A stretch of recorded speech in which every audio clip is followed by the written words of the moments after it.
Welcome to football Alchemist. അപ്പോൾ നമുക്ക് discuss ചെയ്യാനുള്ളത് ലാലിഗയെ കുറിച്ചാണ്. ലാലിഗയിലുള്ള നിലവിലെ സിറ്റുവേഷൻസൊക്കെ നമുക്ക് ജസ്റ്റ് ഒന്ന് സംസാരിക്കാം. ഓക്കെ, അപ്പോൾ നിലവിലെ ടേബിളിലേക്ക് നോക്കുന്ന സമയത്ത് ഒന്നാം സ്ഥാനത്ത് നിൽക്കുന്നത് അത്ലറ്റിക്കോ മാഡ്രിഡാണ്, രണ്ടാം സ്ഥാനത്ത് നിൽക്കുന്നത് റയൽ മാഡ്രിഡാണ്, മൂന്നാം സ്ഥാനത്ത് ബാഴ്സലോണയാണ് നിൽക്കുന്നത്. അപ്പോൾ നമ്മൾ ജസ്റ്റ് ഓരോ ടീമിനെ കുറിച്ചും ചെറുതായിട്ടൊന്ന് സംസാരിക്കുകയാണെങ്കിൽ ഫസ്റ്റ് അത്ലറ്റിക്കോ മാഡ്രിഡിൻ്റെ കാര്യം പറയാം. അപ്പോൾ അത്ലറ്റിക്കോൻ്റെ കേസിലേക്ക് വരുന്ന സമയത്ത് സീസണിൻ്റെ തുടക്കത്തിൽ ബാഴ്സക്ക് കാര്യമായിട്ടുള്ളൊരു ഡോമിനേഷൻ ഉണ്ടായിരുന്നു. സീസണിൻ്റെ തുടക്കത്തിൽ അത്ലറ്റിക്കോ ഒരു വിചാരിച്ച ലെവൽ ഓഫ് പെർഫോമൻസ് പല ഘട്ടത്തിലും അവരുടെ നിന്ന് വന്നിട്ടില്ല. അപ്പം അതിൻ്റെതായ ക്ഷീണം അവർക്കുണ്ടായിരുന്നു. സിമിയോണിക്ക് ഒരുപാട് വിമർശനങ്ങളൊക്കെ കേൾക്കേണ്ടി വരുന്നുണ്ട്.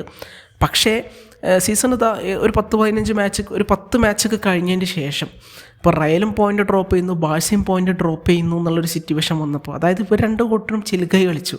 നിങ്ങൾ ലീഡ് എടുത്തോ, ബാഴ്സ പറഞ്ഞാൽ വേണ്ട നിങ്ങളെടുത്തോ, ഇങ്ങനെ കളിച്ചുകൊണ്ടിരിക്കുന്ന സിറ്റുവേഷനിൽ ചുളുവിൽ അത്ലറ്റിക്കോ കൺസിസ്റ്റൻ്റായിട്ട് പെർഫോം ചെയ്തുകൊണ്ട് ലീഗ് ടേബിളിൽ ഒന്നാം സ്ഥാനത്തെത്തി എന്നുള്ളതാണ് നിലവിൽ ലാലിഗയിലെ ഏറ്റവും വലിയൊരു ഹൈലൈറ്റ് ആയിട്ട് നമുക്ക് കാണാൻ വേണ്ടി പറ്റുന്നത്. അപ്പം നമുക്കറിയാം സിമിയോണി എന്ന് പറയുന്ന മാനേജർ അപാര കേപ്പബിലിറ്റിയുള്ള മാനേജറാണ്. ആളുടെ സ്റ്റൈൽ ഓഫ് പ്ലേ അനോയിങ് ആണെന്നൊക്കെ നമുക്ക് പറയാം. പക്ഷേ അത് എക്സിക്യൂട്ട് ചെയ്തിട്ട് മാച്ചുകൾ വിൻ ചെയ്യുക എന്ന് പറഞ്ഞു കഴിഞ്ഞാൽ ഭയങ്കര ഡിഫിക്കൽട്ടാണ്, ഭയങ്കര ചാലഞ്ചിങ് ആണ്. പക്ഷേ അത് സിമിയോണി പലപ്പോഴും നടപ്പിലാക്കി എടുക്കുന്നുണ്ടെന്നുള്ളതാണ്. ഇപ്പോൾ ബാഴ്സയ്ക്കെതിരെയുള്ള മാച്ചിനെ നോക്കാം. ഇപ്പോൾ ഫസ്റ്റ് കമൻട്രി പറയുന്നുണ്ട്, അതായത് ബാഴ്സയെ ഇതുപോലെ അറ്റാക്ക് ചെയ്യാൻ അനുവദിച്ച് കഴിഞ്ഞാൽ this will be a very long 90 minutes for Atletico എന്ന്. അതായത് ബാഴ്സ ഇങ്ങനെ അറ്റാക്ക് ചെയ്തുകൊണ്ടിരുന്നു കഴിഞ്ഞാൽ ഇത് അത്ലറ്റിക്കോക്ക് ഭയങ്കര സീനായിരിക്കും, അങ്ങനെയാണ് കമൻട്രി പറഞ്ഞത്. പക്ഷേ ഈ ചെങ്ങായും ടീമും ഇപ്പോൾ ജിമിനസൊക്കെ അടങ്ങുന്ന ഒരു ഡിഫൻസ് എന്താ ചെയ്തത്? അവർ പ്രഷർ ഇങ്ങനെ അബ്സോർബ് ചെയ്തുകൊണ്ടേയിരുന്നു. അബ്സോർബ് ചെയ്തിട്ട് ബാഴ്സിൻ്റെ ഹൈലൈൻ എപ്പോൾ പൊട്ടിക്കാനൊരു ചാൻസ് കിട്ടും, ആ ചാൻസിന് വേണ്ടി അവർ വെയിറ്റ് ചെയ്തു. അങ്ങനെ അവർ കാര്യമായിട്ട് 2 ഷോട്ട് കൊണ്ട് ടാർഗറ്റ് അടിച്ചത്, 2 ഒരു ഗോളാക്കി മാറ്റി. അതാണ്, ഒന്ന് ഡീപ്പോൾ അടിച്ചു, പിന്നെ ഒന്ന് സോർലോത്ത് അടിച്ചു. ഓക്കെ, അപ്പോൾ മൊളീനേൻ്റെ റണ്ണൊക്കെ നമ്മൾ എടുത്ത് പറയേണ്ട സംഗതിയാണ്. അപ്പോൾ ആ ഒരു സിസ്റ്റത്തിൽ പെർഫെക്റ്റായിട്ട് വർക്ക് ചെയ്യാൻ പറ്റുന്ന പ്ലെയേഴ്സ് സിമിയോണിൻ്റെ കയ്യിലുണ്ട് എന്നുള്ളതാണ്. അവരെ വെച്ചിട്ട് മൂപ്പര് അടിപൊളിയായിട്ട് ആ സിസ്റ്റം റൺ ചെയ്യുന്നുണ്ട്. അപ്പം ഇതാണ് സിമിയോണിനെ വ്യത്യസ്തനാക്കുന്നത്. സിമിയോണി ബ്യൂട്ടിഫുൾ ഫുട്ബോളോ ഇതൊന്നും കളിക്കുന്ന ഒരു മനുഷ്യനല്ല. ഇപ്പോൾ മാച്ചിന് മുമ്പ് രസകരമായിട്ടുള്ളൊരു ചോദ്യം നമ്മുടെ ഈ ചങ്ങായി ചോദിക്കുന്നുണ്ട്. ഒരു മാധ്യമപ്രവർത്തകൻ ചോദിക്കുമ്പം ഒരു സൂപ്പർ മറുപടി സിമിയോണി കൊടുക്കുന്നുണ്ട്. സിമിയോണിനോട് ചോദിക്കുന്നതാണ്, നിങ്ങളെങ്ങനെ ബാഴ്സലോണൻ്റെ ഓഫ് സൈഡ് ട്രാപ്പ് പൊട്ടിക്കുന്നു?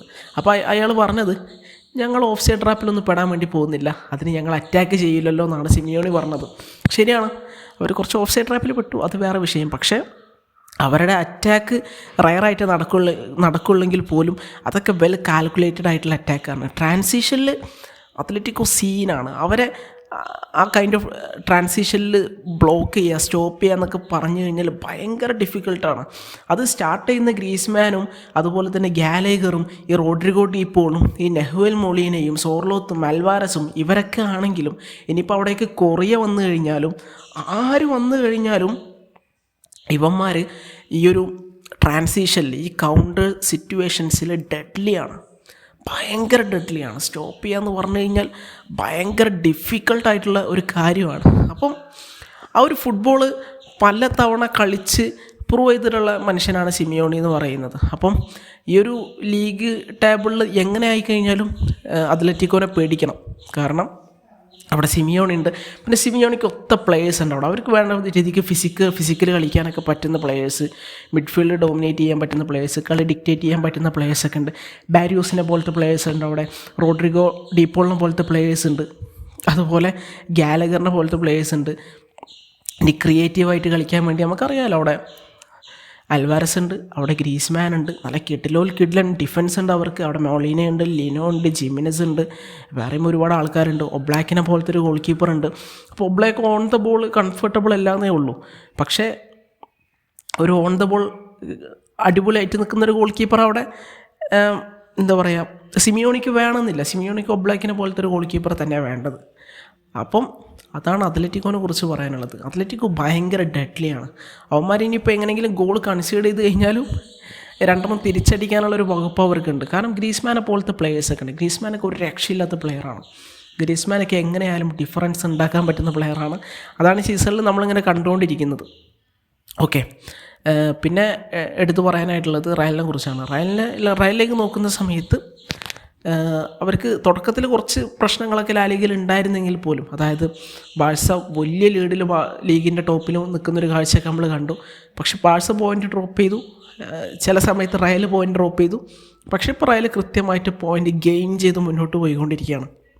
ഇപ്പോൾ നമ്മൾ നോക്കുകയാണെങ്കിൽ റയലിന് ഒരുപാട് ഇഞ്ചുറി ക്രൈസിസ് ഉണ്ട്, ഒരുപാട് ഇഞ്ചുറി ക്രൈസിസ് ഉണ്ട്. അവർക്ക് ആരൊക്കെയില്ല, അവർക്ക് ഏറ്റവും കീ ആയിട്ടുള്ളൊരു പ്ലെയറായിരുന്ന ടോണി ക്രൂസിനെ സീസണിൻ്റെ ആ സമയത്ത് നഷ്ടപ്പെട്ടതാണ്. ക്രൂസ് ക്ലബ്ബ് വിട്ട് പോകുന്ന ഒരു കാഴ്ച നമ്മൾ കണ്ടു. അത് അനിവാര്യമായിരുന്നെങ്കിൽ പോലും ഇവിടെ ക്രൂസ് ഉണ്ടാക്കുന്ന ഒരു ഇമ്പാക്റ്റ് എങ്ങനെ കോംപ്രമൈസ് ചെയ്ത് മുന്നോട്ട് പോകുന്നുള്ളത് വലിയൊരു ക്വസ്റ്റ്യൻ ആയിരുന്നു. പക്ഷേ ഒരു കളക്റ്റീവ് എഫേർട്ട് എടുത്തുകൊണ്ട് റയലിൻ്റെ മിഡ്ഫീൽഡ് എങ്ങനെയെങ്കിലും ആ ഒരു കുറവ് പരിഹരിക്കുന്നുണ്ടെന്നുള്ളതാണ് ഏറ്റവും വലിയൊരു കാര്യം. പിന്നെ എടുത്തു പറയേണ്ടതായിട്ടുള്ളത് അവർക്ക് ഡാനി കർവഹാലിനെ നഷ്ടപ്പെട്ടു. നമുക്കറിയാം കഴിഞ്ഞൊരു UCL വിക്ടറിയിലൊക്കെ കർവഹാലിൻ്റെ പെർഫോമൻസ് ഭയങ്കര ക്രൂഷ്യലായിരുന്നു. അതുപോലെ തന്നെ അവർക്ക് അലാബനെ നഷ്ടപ്പെട്ടു, അവർക്ക് എഡർ മിൽട്ടാവനെ നഷ്ടപ്പെട്ടു, വേറെയും ഒരുപാട് പ്ലേയേഴ്സിനെ അവർക്ക് നഷ്ടപ്പെടുന്നുണ്ട്. പിന്നെ തുടക്കത്തിൽ ലെഫ്റ്റ് വിങ്ങിലെ പ്രശ്നങ്ങൾ, അവിടെ എംബാപ്പെ കളിക്കണോ വിനീഷ്യസ് കളിക്കണോ എന്നൊക്കെയുള്ള ആശങ്ക ഫാൻസിൻ്റെ ഇടയിലൊക്കെ നിലനിന്നിട്ടുണ്ടായിരുന്നു. എനിക്ക് തോന്നുന്നു ആ ആശങ്കയ്ക്ക് ഏകദേശം ഒരു സൊല്യൂഷനായിട്ട് വന്നിട്ടുണ്ട്. സൊല്യൂഷൻ എങ്ങനെയെന്ന് വെച്ച് കഴിഞ്ഞാൽ ലെഫ്റ്റ് വിനീഷ്യസിനുള്ളതാണ്, സെൻറ്റർ എന്ന് പറഞ്ഞു കഴിഞ്ഞാൽ അത് എംബാപ്പയ്ക്കുള്ളതാണ്. അതിൽ ഇനിയൊരു സംശയം ഉണ്ടെന്ന് എനിക്ക് തോന്നുന്നില്ല. കാരണം ഇപ്പോൾ കഴിഞ്ഞ മാച്ച് നോക്കുവാണെങ്കിൽ എന്താ പറയുക, വിനീഷ്യസ് ഉണ്ടായിരുന്നില്ലല്ലോ, വിനീഷ്യസ് സ്റ്റാർട്ട് ചെയ്തിട്ടുണ്ടായിരുന്നില്ല. ആ ഒരു സിറ്റുവേഷനിൽ ലെഫ്റ്റ് കളിച്ചിട്ടുണ്ടായിരുന്ന റോഡ്രിഗോ ആണ്. അത് എംബാപ്പയ്ക്ക് കൊടുത്തിട്ടില്ല. എംബാപ്പെ സെൻറ്ററിലാണ് കളിച്ചത്. സെൻറ്റർ എന്നൊരു വെടിക്കെട്ട് സാധനം ആൾ പോസ്റ്റിലേക്ക് കയറ്റുകയും ചെയ്തിട്ടുണ്ട്. അപ്പം ക്ലിയറാണ് എംബാപ്പെ സെൻറ്ററിലാണ് കളിക്കാൻ വേണ്ടി പോകുന്നത്. സെൻറ്ററിൽ എംബാപ്പയ്ക്ക് എക്സൽ ചെയ്യാൻ പറ്റും. ആ രീതിക്ക് തന്നെ ആയിരിക്കും കാര്യങ്ങൾ മുന്നോട്ട് പോകാമെന്നാണ് ഞാൻ വിശ്വസിക്കുന്നത്. ആൾക്ക് എങ്ങനെയായാലും അതിനുള്ള കേപ്പബിലിറ്റി ഉണ്ട് എന്നാണ് ഞാൻ മനസ്സിലാക്കുന്നത്. ആളുടെ ഒരു പക്ക നാച്ചുർ എന്ന് പറയുന്നത് ലെഫ്റ്റിൽ നിന്ന് ബോളെടുത്ത് വന്നിട്ട് കളി മെനയുക, ഉള്ളിലേക്ക് കയറി ഡ്രിഫ്റ്റ് ചെയ്ത് ഉള്ളിലോട്ട് പോകുക എന്നുള്ളതാണ്. പക്ഷേ സെൻറ്ററിലും കളിക്കാനുള്ള കേപ്പബിലിറ്റി ആൾക്ക് ഉണ്ട്. അല്ലെങ്കിൽ ആ കേപ്പബിലിറ്റിനെ ഫുൾ പവറിൽ ഈ ഒരു സീസണിൻ്റെ റെസ്റ്റ് ഓഫ് ടൈമിൽ ആഞ്ചലോട്ടി പുറത്തെടുക്കുന്നതിനാണ് ഞാൻ വിശ്വസിക്കുന്നത്. അതിന് കേപ്പബിളായിട്ടുള്ള മനുഷ്യനാണല്ലോ ആഞ്ചലോട്ടി, സംശയമില്ലാത്ത ഒരു കാര്യമാണത്. പിന്നെ നമ്മൾ നോക്കുകയാണെങ്കിൽ സീസണിൻ്റെ തുടക്കത്തിൽ എംബാപ്പെ ഫോം ഡിപ്പായതും അവരെ കാര്യമായിട്ട് ബാധിച്ചിട്ടുണ്ടായിരുന്നു. പക്ഷേ ഇപ്പം എംബാപ്പെ ഫോമിലേക്ക് തിരിച്ചെത്തിയിട്ടുണ്ട്. Bellingham on ഫയറായിട്ടാണ് കളിച്ചുകൊണ്ടിരിക്കുന്നത്. ആളുടെ വർക്ക് റേറ്റ് ഒരു രക്ഷയില്ല. ഡിഫെൻസീവ്ലി ആൻഡ് ഒഫെൻസീവ്ലി ആളുടെ കോൺട്രിബ്യൂഷൻ റയലിനെ വല്ലാണ്ട് ബൂസ്റ്റ് ചെയ്യുന്നുണ്ട്. പിന്നെ നമ്മൾ നോക്കുകയാണെങ്കിൽ റോഡ്രിഗോ കാര്യമായിട്ടുള്ള ഒരു കോൺട്രിബ്യൂഷൻ ടീമിൽ നടത്തുന്നുണ്ട്. ആൾ ഗോൾസ് കൃത്യമായി ഡെലിവർ ചെയ്യുന്നുണ്ട്, ക്രൂഷ്യൽ മൊമെൻറ്റ്സിൽ ഗോൾസ് ഡെലിവർ ചെയ്യുന്നുണ്ട്. പിന്നെ റോഡ്രിഗോനെ കുറിച്ച് പറയുമ്പം ഒരു പരാതിയോ പരിഭവമോ ഇല്ലാത്ത പ്ലെയറാണ്. സബ്ബായിട്ട് വന്നു കഴിഞ്ഞാലും സ്റ്റാർട്ട് ചെയ്ത് വന്നു കഴിഞ്ഞാലും 100% ഡെലിവർ ചെയ്യുന്നൊരു പ്ലെയർ, ഒരു രക്ഷയില്ലാത്തൊരു മനുഷ്യനാണ് റോഡ്രിഗോ എന്ന് പറയുന്നത്. ചില സമയത്തൊക്കെ നമ്മൾ എംബാപ്പേനെ കുറിച്ച് വിനീഷ്യസിനെ കുറിച്ച് പറയുമ്പോൾ ഇടയ്ക്ക് റോഡ്രിഗോനെ മറന്നു പോകും. പക്ഷേ റോഡ്രിഗോനെ ഒരിക്കലും മറക്കാൻ വേണ്ടി പാടില്ല. റോഡ്രിഗോ വേറൊരു വൈബ് മനുഷ്യനാണ്. അതായത് നമുക്ക് എപ്പോഴും വിശ്വസിക്കാൻ പറ്റുന്ന പ്ലെയറാണ്. റോഡ്രിഗോ അങ്ങനെ ആക്കും ഇങ്ങനെ ആക്കും മോശമായിട്ട് കളിക്കുന്നുള്ള ഒരിതില്ല. ആൾ ഭയങ്കര കൺസിസ്റ്റൻ്റ് ആയിട്ട് നിലവിൽ റയലിന് വേണ്ടി ഡെലിവർ ചെയ്തുകൊണ്ടിരിക്കുന്നുണ്ട്. പിന്നെ ബ്രാഹിം ഡയസാണ് ഇന്നലെ റൈറ്റിൽ കളിച്ചിട്ടുണ്ടായിരുന്നത്, നല്ല രീതിക്ക് കളിക്കുന്നുണ്ട്. പിന്നെ റയലിൻ്റെ മിഡ്ഫീൽഡിൽ പിന്നെ ആരുണ്ടായിരുന്നത്, സെബിയോസ് ഉണ്ടായിരുന്നു. സെബിയോസൊക്കെ നന്നായിട്ട് കളിക്കുന്നുണ്ട്. പിന്നെ ഡിഫൻസിൽ റയലിന് എങ്ങനെയൊക്കെ നോക്കിക്കഴിഞ്ഞാലും പ്രശ്നങ്ങളുണ്ടെന്ന് നമുക്ക് കാണാം. അതായത് അവിടെ ആര് കളിക്കുമ്പോൾ അവിടെ ഷൊമേനി കളിക്കുമ്പോഴാണെങ്കിലും അല്ലെങ്കിൽ ഷൊമേനി കളിക്കുന്ന സമയത്ത് ഷൊമേനി അവിടെ നിന്ന് പോകുന്നേ ഉള്ളൂ. ഒരു 100% പെർഫെക്റ്റ് ആയിട്ടുള്ള ഒരു സെൻറ്റർ ബാക്ക് റീപ്ലേസ്മെൻ്റ് അല്ല ഒരിക്കലും ഷൊമേനി എന്നുള്ളത്. അപ്പം അതിൻ്റേതായിട്ടുള്ള പ്രശ്നങ്ങളുണ്ട്. പക്ഷേ അതൊക്കെ അവരൊരുവിധം മേക്കപ്പ് ചെയ്ത് പോകുന്നുണ്ടെന്നുള്ളതാണ്. ഷൊമേനിക്ക് അത്യാവശ്യം ഡിഫൻസീവ് ക്വാളിറ്റീസ് ഉള്ളതുകൊണ്ട് ഒരുവിധം അവിടെ റയൽ നല്ല രീതിക്ക് പോകാൻ വേണ്ടി പറ്റുന്നുണ്ട്. എനിവേ ഇഞ്ചുറി ക്രൈസിസിലൂടെയാണ് അവർ പോകുന്നത്. പക്ഷെ നല്ല രീതിക്ക് പെർഫോമൻസ് ഡെലിവർ ചെയ്യാൻ അവർക്ക് പറ്റുന്നുണ്ട്. ആ വെള്ളക്കുപ്പായത്തിലേക്ക് കയറി കഴിഞ്ഞാൽ റയലിൻ്റെ പ്ലെയേഴ്സ് എല്ലാവരും വേറൊരു വൈബ് തന്നെയാണ്. അവന്മാർ 100% ഡെലിവർ ചെയ്യുന്നുണ്ട് എല്ലാ മാച്ചിലും. ഇപ്പോൾ നമ്മൾ പറയുകയാണെങ്കിൽ മാഞ്ചസ്റ്റർ സിറ്റിക്ക് അവിടെ 1-2 ഇഞ്ചുറി വന്നപ്പോൾ അവരുടെ അവസ്ഥ എന്താണെന്ന് നമ്മൾ കണ്ടു. അവിടെ കീ പ്ലേയേഴ്സിനാണ് ഇഞ്ചുറി പറ്റിയിട്ടുള്ളത്, ഇവിടെയും കീ ആയിട്ടുള്ള പ്ലേയേഴ്സിനാണ് ഇഞ്ചുറി പറ്റിയിട്ടുള്ളത്. പക്ഷേ റയൽ പെർഫോം ചെയ്യുന്നൊരു വിധം നമ്മൾ നോക്കുക, ആ പ്ലേയേഴ്സിൻ്റെ മെൻറ്റാലിറ്റി നമ്മൾ നോക്കുക, അവരുടെ ഒരു ഫൈറ്റിംഗ് സ്പിരിറ്റ് ഒരു രക്ഷയില്ല. പിന്നെ ഫെഡെ വെൽവേർഡിനെ കുറിച്ചൊക്കെ എടുത്ത് പറയണം. മനുഷ്യരെ എങ്ങനെയാണ് ആ കാലുകൊണ്ട് ഇമാതിരി വെടിച്ചില് ഷോട്ടുകൾ അടിക്കുന്നത്, ഒരു ഐഡിയ ഇല്ല. ഇന്നലത്തെ മാച്ചിലൊന്ന് അടിച്ചു, ഓമോ പോസ്റ്റ് തുളക്കുന്ന തരത്തിലുള്ളൊരു സാധനമാണ് ഇന്നലെ ഫെഡെ വെൽവേർഡ് അടിച്ചിട്ടുള്ളത്. അങ്ങനെ ഇപ്പോൾ റയലിലേക്ക് നോക്കുവാണെങ്കിൽ റയൽ ലുക്സ് ഗുഡ്. ഇനിയിപ്പോൾ ലീഗിൽ ഇനിയിപ്പോൾ കുറച്ച് കഴിഞ്ഞാൽ അവർ സ്ട്രഗിൾ ചെയ്തെന്ന് വിചാരിച്ചു കഴിഞ്ഞാലും അവർ UCL എത്തുമ്പോൾ ഭയങ്കര സ്ട്രോങ് ആയിരിക്കും. അത് നമ്മൾ ഒരുപാട് തവണ കണ്ടിട്ടുള്ളതാണ്. UCL തുടക്കം പാളിപ്പോയെങ്കിലും, അതായത് ഇപ്പം ചില തോൽവികൾ, AC മിലാനുമായിട്ടുള്ള തോൽവി, ലിവർപൂളിനായിട്ടുള്ള തോൽവിയൊക്കെ അവർക്ക് നേരിടേണ്ടി വന്നെങ്കിൽ പോലും UCL അവർ കാര്യമായിട്ടുള്ളൊരു തിരിച്ചുവരവ് നടത്തും. ടോപ്പ് 8 എത്തുമായിരിക്കും, നമുക്ക് നോക്കാം എന്തായാലും. ഇനി ടോപ്പ് 8 എത്തിക്കാണാൻ കാര്യമായിട്ടുള്ള ആഗ്രഹമുണ്ട്. പിന്നെ നമ്മൾ സംസാരിക്കാനുള്ളത് എന്താണെന്ന് വെച്ച് കഴിഞ്ഞാൽ ആഞ്ചലോട്ടിനെ കുറിച്ചൊക്കെ നമ്മൾ പറഞ്ഞല്ലോ. നമുക്കിനി ലീഗിലുള്ള അവരൊരു സിറ്റുവേഷൻ നോക്കുവാണെങ്കിൽ ജസ്റ്റ് ഒരു പോയിൻ്റ് താഴെയാണ് അത്ലറ്റിക്കോനായിട്ട്. അതെപ്പോൾ വേണമെങ്കിലും അത്ലറ്റിക്കോ മറിച്ചിടാം, അല്ലെങ്കിൽ റയലിന് മറിച്ചിടാം. അത് എപ്പോൾ വേണമെങ്കിലും മാറി മറിയാം. അങ്ങനത്തെ ഒരു സിറ്റുവേഷനാണ് നിലനിൽക്കുന്നത്. ഇനി നമുക്ക് ബാഴ്സൻ്റെ കേസിലേക്ക് പോകാം. ബാഴ്സ തുടക്കത്തിൽ ലീഗിൽ ടോപ്പിൽ നിന്നെങ്കിൽ പോലും നിലവിൽ അത്ലറ്റിക്കോക്ക് ഒരു മാച്ച് ഇൻ ഹാൻഡ് ഉണ്ട്. അതുകൂടെ അത്ലറ്റിക്കോ ജയിച്ചു കഴിഞ്ഞാൽ അത്ലറ്റിക്കോയും ബാഴ്സയും തമ്മിലുള്ള ഗ്യാപ്പ് എന്ന് പറയുന്നത് 6 പോയിൻ്റ് ആയിരിക്കും. അപ്പോൾ അതൊരു വലിയ ഗ്യാപ്പ് തന്നെയാണ് ബാഴ്സനെ സംബന്ധിച്ചിടത്തോളം. തുടക്കത്തിൽ നല്ല രീതിക്ക് കളിച്ചെങ്കിൽ പോലും ബാഴ്സനെ കാര്യമായിട്ട് തളർത്തുന്നത് ഈ ഒരു ഇഞ്ചുറി ക്രൈസിസ് ഒക്കെ തന്നെയാണ്. ലാമിൻ യമാൽ ഇഞ്ചുറി പറ്റുമ്പോൾ ബാഴ്സയ്ക്ക് അവരുടെ തനത് ഫുട്ബോൾ കളിക്കാൻ വേണ്ടി പറ്റാത്ത ഒരു സിറ്റുവേഷൻ, പലപ്പോഴും ഹൈലൈന് മറ്റുള്ളവരെ എക്സ്പോസ് ചെയ്യുന്ന സിറ്റുവേഷൻ. അപ്പം ഇങ്ങനത്തെ ഒരുപാട് പ്രശ്നങ്ങൾ ബാഴ്സ നേരിടുന്നുണ്ട്. ലെഫ്റ്റ് സൈഡിലെ പ്രശ്നങ്ങൾ, അതായത് അവിടെ ഇപ്പോൾ പാവൻ ചങ്ങായി ബാൾഡെ എന്തൊക്കെ പണിയെടുക്കണം. അവിടെ നമുക്കൊരു നാച്ചുറൽ ലെഫ്റ്റ് വിങ്ങർ ഇല്ല. ചിലർ ലെഫ്റ്റിൽ നമ്മുടെ റഫീഞ്ഞ ഉണ്ടെന്ന് പറയുമെങ്കിൽ പോലും റഫീഞ്ഞ ഓൺ പേപ്പറിൽ ലെഫ്റ്റിലാണെങ്കിൽ പോലും റഫീഞ്ഞ കളിക്കുന്ന ലെഫ്റ്റിലൊന്നുമല്ല. ആളെ ഏറെക്കുറെ സെൻറ്ററിലും അവിടെ ഇവിടെയൊക്കെ ആയിട്ടാണ് റഫീഞ്ഞ കളിച്ചു പോകാറുള്ളത്. അപ്പോൾ അവിടെ പ്രോപ്പറായിട്ട് ബാൾഡേക്ക് ഒരു സപ്പോർട്ട് കിട്ടാത്ത സിറ്റുവേഷൻ നമ്മൾ കാണുന്നുണ്ട്. ശരിക്കും ബാൾഡേക്ക് അവിടെ ഓവർലോഡാണ്. അതായത് ഇപ്പോൾ റൈറ്റ് സൈഡിലേക്ക് നോക്കുവാണെങ്കിൽ അവിടെ കൂണ്ടെ ആൻഡ് യമാൽ കോംബോ ഉണ്ടല്ലോ. അതേപോലെ ആരാണ് ബാൾഡേൻ്റെ കൂടെ ഒരു കോംബോ വർക്കൗട്ട് ചെയ്യിപ്പിക്കാനുള്ളത്? ആരുമില്ല. ഇപ്പോൾ നമ്മൾ ബാൾഡേൻ്റെ ക്വാളിറ്റീസ് നോക്കുകയാണെങ്കിൽ ആൾ ഡിഫെൻസീവ്ലി സ്ട്രോങ് ആണ്. ആൾ അത്യാവശ്യം ഡ്രിബിൾ ചെയ്ത് ടേക്ക് ഓൺ ചെയ്തൊക്കെ പോകാൻ പറ്റുന്ന പ്ലെയറാണ്. പക്ഷേ ടേക്ക് ഓൺ ചെയ്യാൻ എങ്ങനെയൊക്കെ ആയിക്കഴിഞ്ഞാലും ആൾക്ക് പറ്റാത്തൊരു സിറ്റുവേഷൻ. അതായത് ആളവിടെ ഐസൊലേറ്റ് ആയി പോവാണ്. സപ്പോർട്ടിൻ്റെ ഒരാൾ വേണം തനതായിട്ട് അവിടെ സ്പേസ് ക്രിയേറ്റ് ചെയ്ത് ടേക്ക് ഓൺ ചെയ്ത് പോകണമെങ്കിലൊക്കെ. അപ്പം അങ്ങനെ ഒരാളില്ലാത്ത സിറ്റുവേഷൻ കാര്യമായിട്ട് ബാൾഡനെ അലട്ടുന്നുണ്ട്. അപ്പോൾ ബാൾഡനെ ലെഫ്റ്റ് വിങ്ങിലുള്ള ക്രിയേറ്റീവ് പണിയും എടുക്കണം. അതുപോലെ ബാൾഡനെ ലെഫ്റ്റിൽ പോയി ഡിഫെൻഡും ചെയ്യണമെന്ന് പറഞ്ഞു കഴിഞ്ഞാൽ അത് ബാൾഡേക്ക് വല്ലാത്ത ഓവർലോഡാണ്. കാര്യമായിട്ടുള്ള ഫറ്റീഗ് വരും. ബാൾഡേക്ക് ഇനിയും ഇഞ്ചുറി പ്രശ്നങ്ങൾ വരാനുള്ള സാധ്യത വളരെ കൂടുതലാണ്. ഓക്കെ, അപ്പോൾ ലെഫ്റ്റിൽ അതൊരു വലിയ പ്രശ്നമായിട്ട് നിലനിൽക്കുകയാണ്. നമുക്കൊരു നാച്ചുറൽ ലെഫ്റ്റ് വിങ്ങർ ഇല്ലാത്തത്. ഫെറാൻ ലെഫ്റ്റ് വിങ്ങർ അല്ല. അതുപോലെ തന്നെ എനിക്ക് തോന്നുന്നു ഇടയ്ക്ക് നമ്മൾ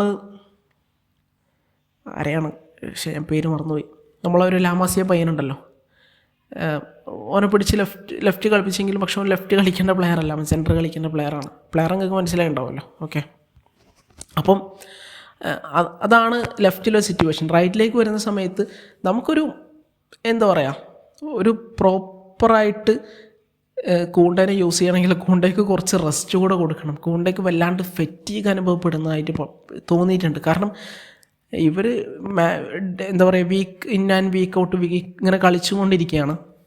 പിന്നെ ഫ്രാൻസിലേക്ക് എത്തുന്ന സമയത്ത് അവിടെയും കൂണ്ടെ റെഗുലർ സ്റ്റാർട്ടറാണ്. അപ്പോൾ കൂണ്ടയ്ക്ക് ഇഞ്ചുറി വന്നു കഴിഞ്ഞാൽ ബാഴ്സക്ക് അതുകൂടെ താങ്ങാനുള്ള കെൽപ്പില്ല എന്നുള്ളതാണ്. ഒന്നാമത് ഈ ലമീൻ ഇഞ്ചുറി പറ്റിക്കഴിഞ്ഞാൽ ഇനി എന്ത് ചെയ്യും? അടുത്തൊരു പ്ലാൻ ബാഴ്സക്ക് നിലവിലില്ല. അത് ഉടനെ ഹാൻസി ഫ്ലിക്ക് കൊണ്ടുവരുമെന്നാണ് വിചാരിക്കുന്നത്. കൊണ്ടുവന്നില്ലെങ്കിൽ ഭയങ്കര പ്രശ്നമായിട്ട് മാറും, ഒരു സംശയമില്ല. അറിയാമല്ലോ, ലാമീനെ നമ്മൾ ഓവർ യൂസ് ചെയ്തുകൊണ്ടിരിക്കുകയാണ്. ലാമീനും ഇഞ്ചുറി പറ്റിക്കൊണ്ടിരിക്കുകയാണ്. അപ്പം എന്തെങ്കിലുമൊക്കെ പരിഹാരം കാട്ടിയിട്ട് ഇവന്മാർക്കുള്ള ഗെയിം ടൈം നൈസായിട്ട് കുറച്ച് റെസ്റ്റ് കൊടുക്കുന്ന, കുറച്ച് റൊട്ടേഷൻ നടത്തുന്ന രൂപത്തിലേക്ക് ബാഴ്സ എത്തണം.